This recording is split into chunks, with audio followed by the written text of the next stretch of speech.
Bonjour à toutes et à tous, je suis très content de vous retrouver aujourd'hui et nous allons démarrer un cycle d'enseignement dans un nouveau format très court et j'espère que vous pourrez en tirer profit un petit peu chaque jour et à chaque fois que ça sera diffusé. Alors il y a une notion dans la Torah qui s'appelle Olam Chesed Ibaneh. Le monde est construit par la bonté.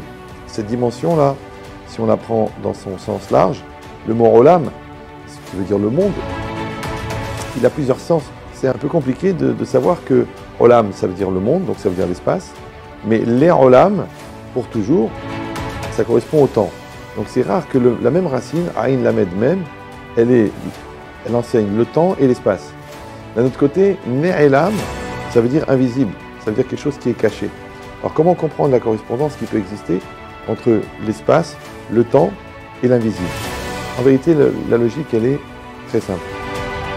Quand on veut fabriquer un Olam, n'importe lequel, d'accord? Nous, on va parler plus particulièrement par rapport au couple, mais en vérité, c'est dans n'importe quel Olam. C'est-à-dire, tu veux créer un monde, tu veux créer un espace, tu veux créer une amitié, tu veux créer une association, tu veux créer une entreprise, tu veux créer une communauté. À chaque fois que tu veux créer un Olam, tu veux créer un monde, tu dois décider sur quoi va être fondé ce monde, cet espace. Sur quoi? Est-ce qu'il va être fondé sur l'extériorité des choses ou est-ce qu'il va être fondé sur l'intériorité des choses? Maintenant, l'extériorité des choses, c'est la matière, c'est le décor, c'est les personnes, c'est les corps. Donc c'est tout ce qui est à l'extérieur. Or, l'extérieur, c'est la matière. La matière, elle a été créée. Tout ce qui a été créé a un début. Tout ce qui a un début a une fin.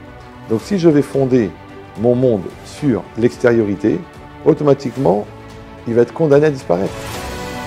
Alors par exemple, dans le mariage, quelqu'un il va dire le plus important, c'est d'avoir une belle maison, d'avoir des beaux meubles, d'avoir un compte en banque bien rempli. Oui, d'avoir des enfants, d'avoir une famille, c'est-à-dire toute l'extériorité des choses. Alors que si on prenait l'inverse et on disait non, en vérité, une famille, c'est pas monsieur, madame et les enfants. Non, la famille, ce sont les liens invisibles qui existent entre l'homme et la femme. La solidarité, la proximité, la communication, l'investissement, l'amour, la bonté, la reconnaissance, ce sont des liens qui sont invisibles. Maintenant, ces liens-là, c'est eux qui vont donner la structure de la famille. Ensuite, les liens entre les enfants et les parents, entre les parents et les enfants. Ben, c'est comme tout, c'est un petit peu comme à l'époque, vous avez sûrement vu, quand il y avait des cambriolages, on montrait dans les films des espèces de rayons laser, d'accord, qui permettaient d'empêcher les voleurs de rentrer. Maintenant, on les voyait avec des lunettes spéciales.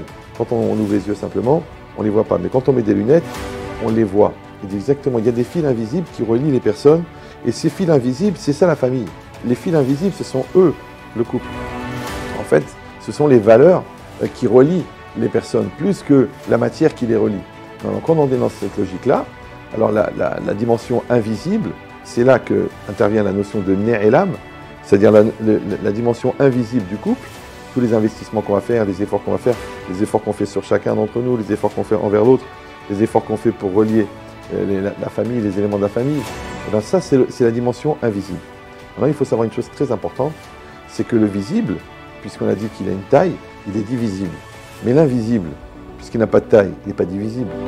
Donc quand on investit dans le visible, on peut, chas v'shalom, arriver à diviser. D'accord? Même la maison, tu rachètes 50%, l'argent on partage en deux, les enfants ont 15 jours chacun. Donc malheureusement, on peut diviser le divisible. Donc on peut diviser le visible. Par contre, on ne peut pas diviser l'invisible. Maintenant, la logique, c'est quoi? C'est que de la même manière que le visible, il est limité dans la matière, de la même manière, le visible, il est limité dans le temps. Puisque il y a les trois éléments, et le quatrième élément, eh ben, c'est le temps. Ça, il explique Albert Einstein. Bon, le cinquième élément, vous n'avez pas besoin de moi, vous avez vu le film. Mais les quatre éléments, c'est les trois dimensions géographiques, et le quatrième, c'est le temps. Maintenant, de la même manière que le temps, eh ben, il peut être fini ou infini, de la même manière, si nous, on va fonder notre temps sur la matière, eh ben, le temps, il sera fini. Si on va fonder notre temps sur la non-matière, il va être infini. Donc si on s'investit dans l'invisible, notre temps devient infini. Donc la logique, maintenant, vous avez tout compris. Si on crée un Olam, un monde, encore une fois, un couple, une association, une amitié, n'importe quoi, un business, une communauté, si on fonde notre couple sur ce qui est visible, d'accord? Donc si c'est le Olam extérieur, automatiquement, il sera porté à disparaître. Mais si on le base sur le Ne'elam, c'est-à-dire on va le fonder sur ce qui est invisible, ce sont les valeurs, c'est la Torah, c'est les efforts, c'est le travail sur soi. Donc si on fonde son monde sur l'invisible, alors il durera éternellement. Ça veut dire que si mon olam, il est fondé sur le Ne'elam, alors il durera les olam. Bonne réflexion et à bientôt.